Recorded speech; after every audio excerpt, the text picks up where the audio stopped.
A Desenvolve São Paulo sendo uma organizadora dos municípios para que, com isso, a Desenvolve São Paulo, junto com outros atores, como, por exemplo, o próprio governo federal, através da Secretaria de Política de Previdência, como as fundações que conhecem muito esse tema, como os bancos, eu diria assim, os bancos ou as empresas de administração de ativos de terceiros, os AXES, certo?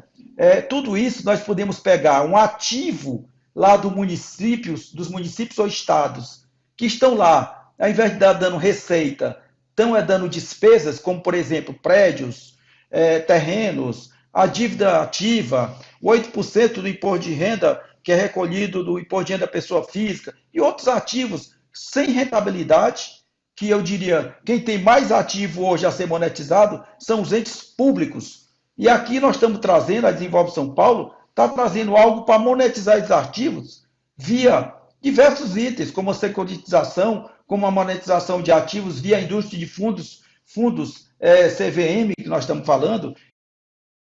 Pegando aqui o gancho e a energia do Nelson, foi uma injeção de ânimo enorme para nós que vivemos aqui, que estudamos o tema, enxergar uma autoridade pública com uma visão tão clara do que é o desafio do presente e como se imbuir de uma nova missão institucional.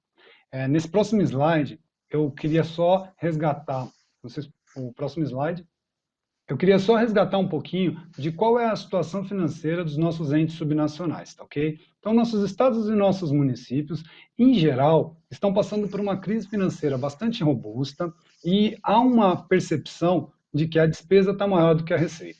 Isso está ocasionando o acúmulo de déficit nos últimos anos. Você precisa lembrar do déficit previdenciário. O déficit que os entes, estados e municípios têm com os seus regimes de previdência. Se de um lado, no âmbito da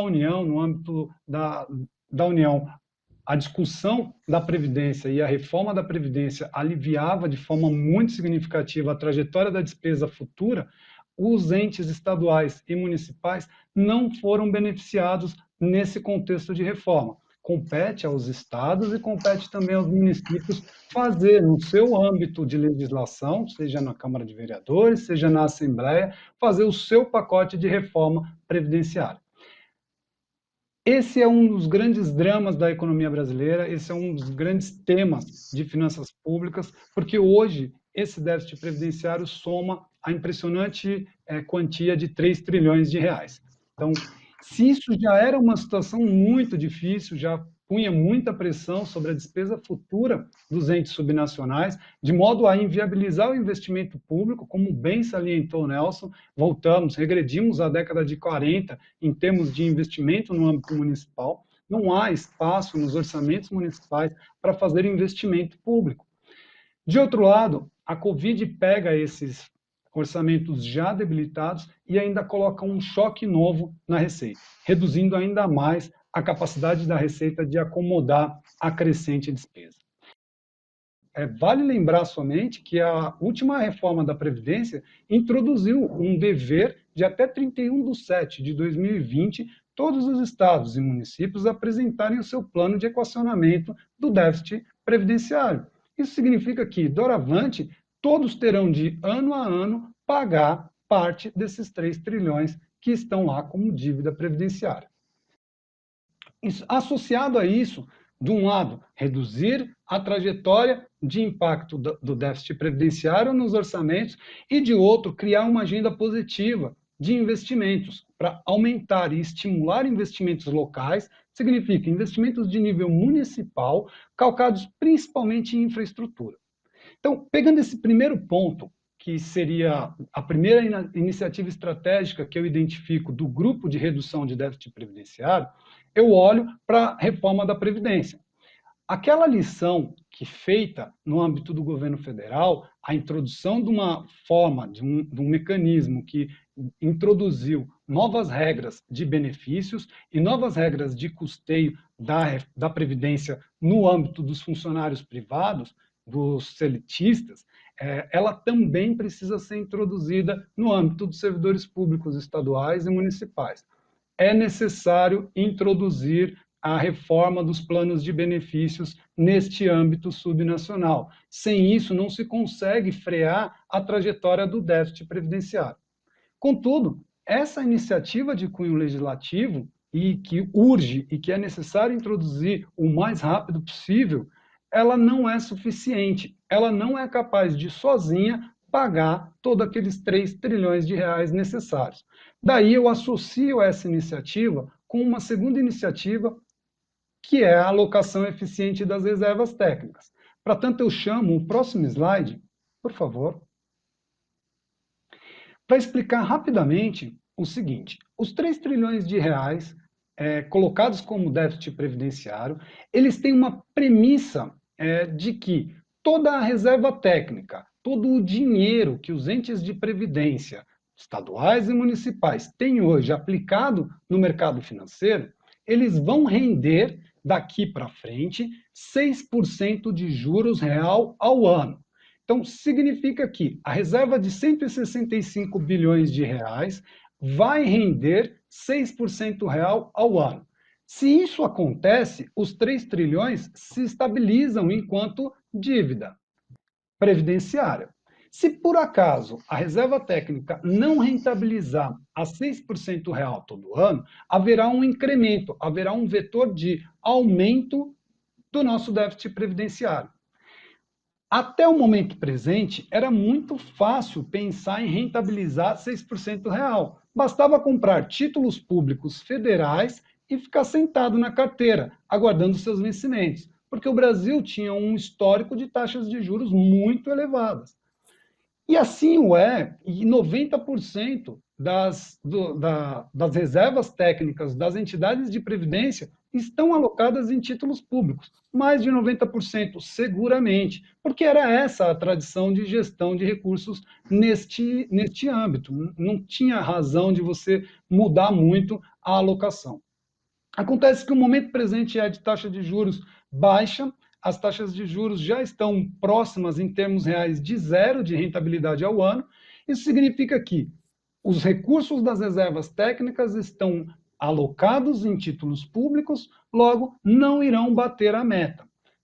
Minha iniciativa estratégica para combater esse ponto e evitar o crescimento do déficit previdenciário é realocar. É necessário migrar as reservas técnicas de títulos públicos para financiar a economia real. Esse é o único mecanismo, é a única solução para conseguir rentabilidades mais próximas de 6% real. É preciso sair do financiamento do título público e ir para o financiamento da economia real. No próximo slide, por favor, próximo slide. Eu só cito um exemplo de como essa necessidade de migração das reservas técnicas, ela se coaduna com a experiência mundial. O setor de infraestrutura, que é uma atividade bastante importante para as entidades de previdência, ele acumula no mundo, ele é financiado no mundo, na média do mundo, por 37% de capital previdenciário. Então, o financiamento da infraestrutura no mundo é feito com 37% do capital previdenciário. Ao passo que no Brasil a gente só consegue 1,6%. As entidades de previdência só têm alocado, acumulado, 1,6% no financiamento da infraestrutura. Isso é por conta exatamente das históricas taxas de juros de títulos públicos tão elevados, que desestimulou o financiamento da atividade econômica real. Essa é uma iniciativa estratégica que precisa ser implementada urgente para evitar a trajetória de crescimento do déficit previdenciário e, com isso, evitar a pressão para as despesas futuras. De fato, os entes públicos são os maiores detentores de riqueza do mundo. Se diz algo em torno de 70 trilhões de dólares é a riqueza estimada de todos os entes públicos no mundo. É muito superior à dívida pública de todos os estados em conjunto. Se a gente olhasse e pensasse em termos de balanço patrimonial, o ativo desses entes é muito superior ao passivo. E não é diferente no Brasil. A União, os estados e os municípios são detentores de direitos, de créditos e de muitos muita terra e de terra muito boa. Cabe a mim muito mais fazer um comentário e complementar alguma coisa das falas muito precisas e muito bem colocadas, né, tanto do Nelson quanto do Vaney. Bom, em primeiro lugar, já está muito bem colocado que a pandemia criou todo um novo cenário no Brasil, né? Nós fizemos um grande esforço ano passado para iniciar as reformas e reorganizar o Estado, para que a partir desse ano, né, iniciasse um processo de crescimento econômico, como bem Vaney colocou, é a forma mais sustentável de você conseguir gerar empregos, e equacionar o déficit juntamente com o controle das despesas, né? Acho que as duas coisas têm que andar em conjunto. Com a pandemia, vamos ter, né, um aumento de despesas, né, e, de outro lado, uma redução, né, severa na receita. E o que a gente precisa ter um cuidado é de separar, né, o orçamento de crise, aquelas medidas que serão adotadas esse ano, das medidas de mais longo prazo. Então, o Raul colocou muito bem a questão, né, que foi da lei que foi há pouco tempo sancionada pelo que os estados e municípios adiem o equacionamento de seus déficits, inclusive parem de pagar os planos já implementados de equacionamento do déficit que vários municípios e alguns estados têm. Nesse ano de crise, isso faz sentido, todos os entes estão com dificuldade, né, orçamentária, porém, isso gera uma preocupação ainda maior para o futuro, né, porque você vai ter que equacionar esses déficits e no ano que vem você vai ter um esforço dobrado. Então, precisamos aproveitar esse ano, né, esse segundo semestre do ano, para preparar um plano de equacionamento do déficit para começar a vigorar a partir do ano que vem. Então, nós temos que buscar formas mais inteligentes, como o Nelson colocou. Que formas inteligentes nós teríamos?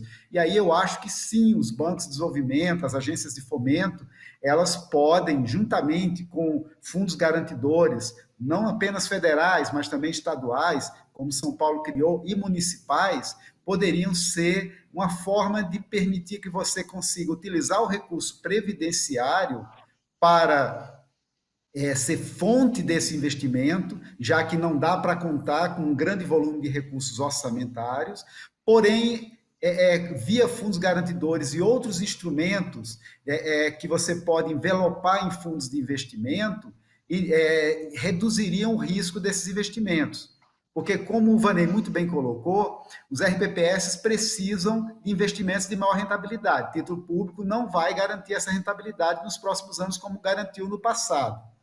Porém, esses fundos também eles não podem correr riscos exagerados.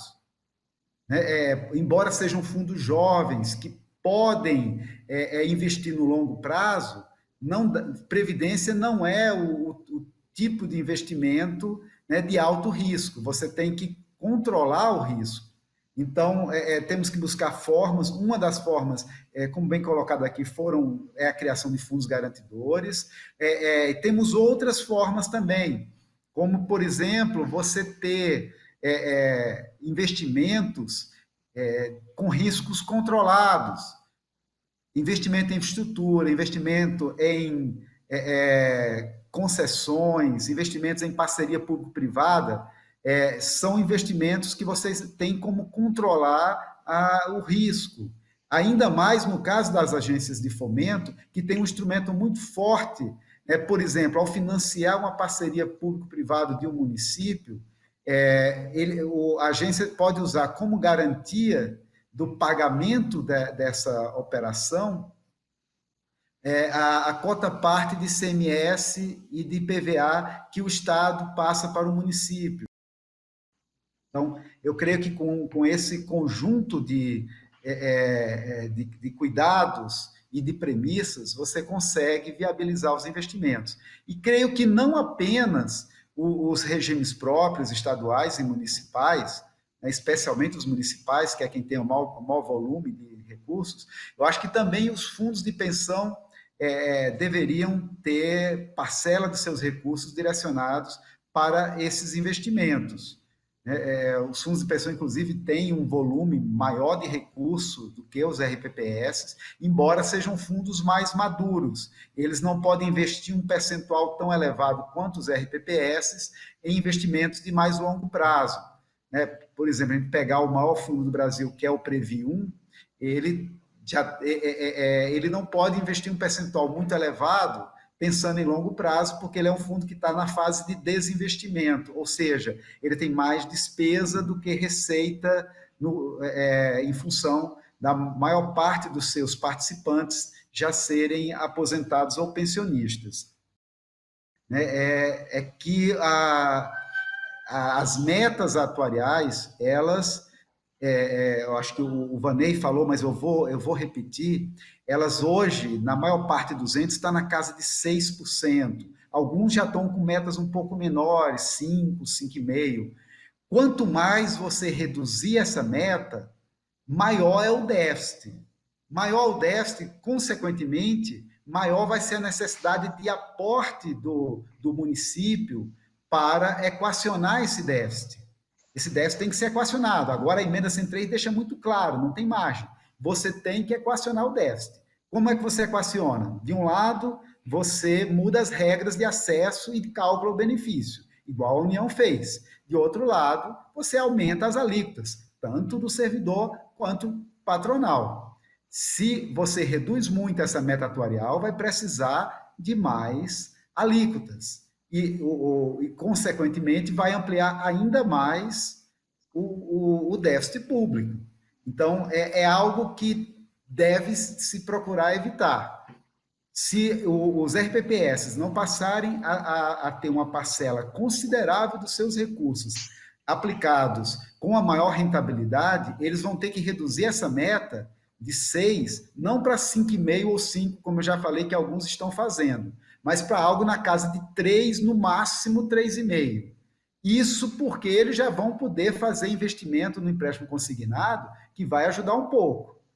Pensando apenas em título público, teria que ser até um pouco menos, né? Porque mantendo esse investimento de 90% em título público, eu acho que até 3 talvez não seja viável de ser mantido, porque a tendência dos títulos públicos é de ter uma rentabilidade mais baixa, no curto prazo, e eu creio que no médio e longo prazo também. Então, hoje a maior parte dos planos de equacionamento são com alíquotas, e apenas alíquotas patronais. Uma mudança importante que a emenda 103 trouxe é que esse equacionamento tem que ser também com a alíquota do servidor, coisa que a União já fez. E alguns estados também colocaram uma alíquota do servidor, uma ampliação da alíquota do servidor para ajudar no equacionamento do déficit. Porém, regimes que têm déficits mais elevados não tem como cobrir o déficit apenas com ampliação da alíquota, senão essas ampliações vão ser muito grandes e vão se tornar inviáveis. Então, o que é que muitos entes fizeram? Segregação de massas. O que é segregação de massas? Na prática, é o ente assumir todo esse excedente de alíquota que não deu para ser colocado como equacionamento do déficit, porque o Tesouro é quem banca todo o déficit do fundo financeiro.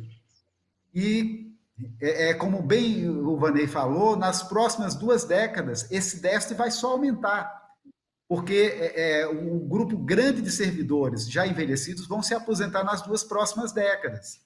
Então, não dá para imaginar que a segregação de massas vai ser a solução para esses regimes, principalmente de estados e grandes municípios, que têm um déficit muito grande.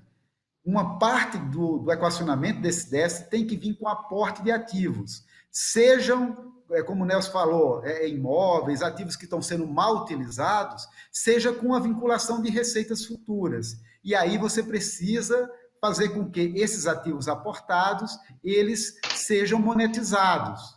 E aí, mais uma vez, entra a criatividade, entra a ação, né, das agências de fomento buscando desenvolver fundos de investimento para a monetização desses ativos. Imóveis via fundos imobiliários, outros ativos via securitização, via instrumentos, né, de buscar ampliar a eficiência desses ativos. Né? Então, esse é um outro ponto que precisa ser enfocado, e com isso aumenta muito o universo de captação de recursos,